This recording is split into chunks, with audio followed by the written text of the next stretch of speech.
Time now for our Life and Info segment where we focus on information useful for your everyday life. And as we near the summer holiday season, at least if you're in the Northern Hemisphere, many of us are trying to slim down a touch. And this, of course, requires watching what we eat and is easier said than done. So to go over some do's and don'ts, we have our Oh Soo-young in the studio. So Sooyoung, there are 1,000,001 different ways to lose weight if you put your mind to it.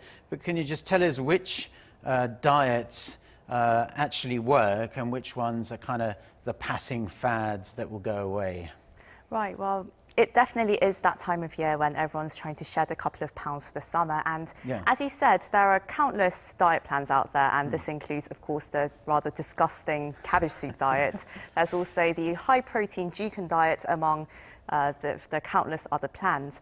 And have you tried the cabbage soup diet? I actually haven't, but I've been around people who have, and I must tell you, it's smell, right? Very unpleasant.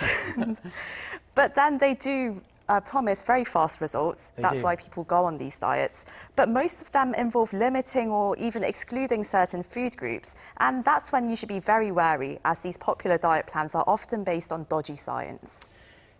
Well, yeah, there's nothing wrong with wanting to lose weight, but you must try and do it in the most healthy way as possible. If you starve yourself, you are going to run into numerous different health issues there. But when it comes to losing weight, the main thing most of the books tell us is to focus on reducing our carb intake.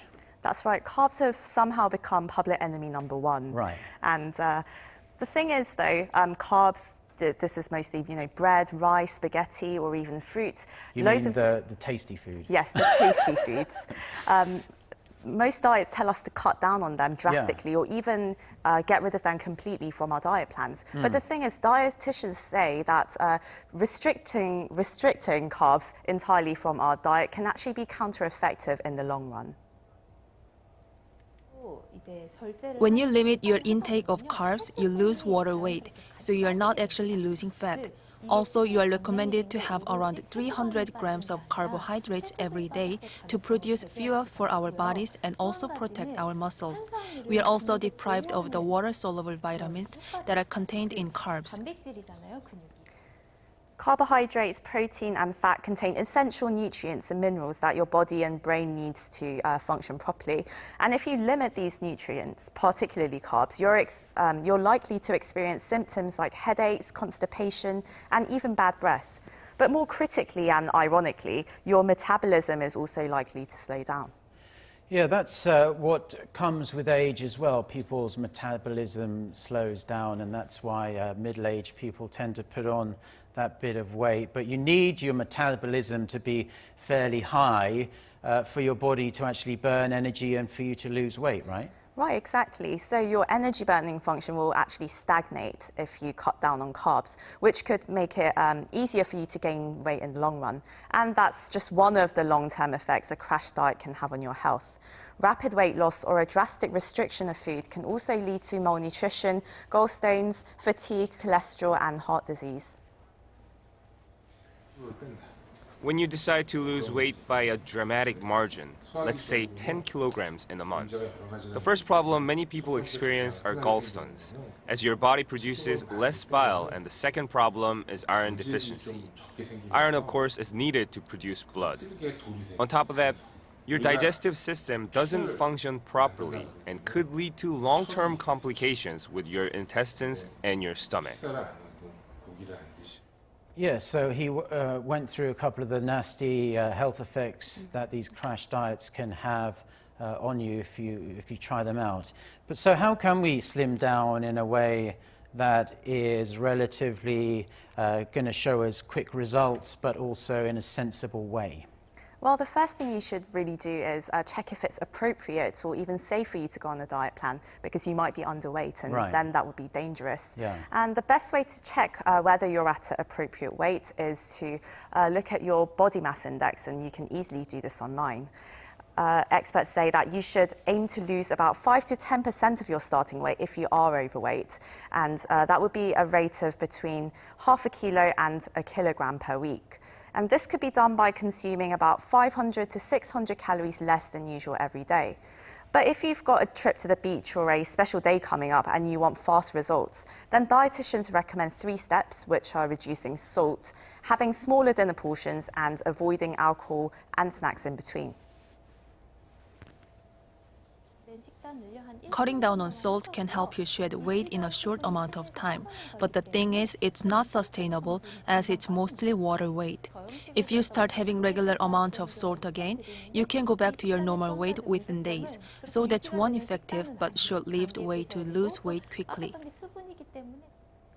The dietitian I spoke to showed us an example of a quick, healthy, and most importantly, a filling meal that gives you all the nutrients you need. It's 60% carbs, 30% protein, and about 10% fat. It takes less than 15 minutes to prepare using ingredients that you'd normally have in your fridge. 2 cups of vegetables stir-fried with rice with a dash of oil and salt, and even chopped chilies if you want to kick to the flavour. Yeah, well, looking at that dish, it doesn't look particularly small. Is that just for one person, or? Right, it does look very big, but that's because it's been diluted with vegetables. And you're able to eat sausages as well, it looks like. Yeah, exactly. That's quite a lot of sausages. Right. So, well, the common misconception is that people try and cut out fat altogether, but you do need a certain amount of fat just to keep you going through the day, because that's actually what gives you the energy there. But how many calories do you think a dish like we're looking at there might actually contain? Well, the dietitian said it contains 300 calories, and if Is that all? 300 calories? 300, and wow. if you'd used a full portion of rice for one person, one whole serving, then that would be 500. So you've cut down 200 calories. Right, and I think the recommended daily amount for an adult male is like 2,500 calories a day, and for women it's around 2,000 calories a day.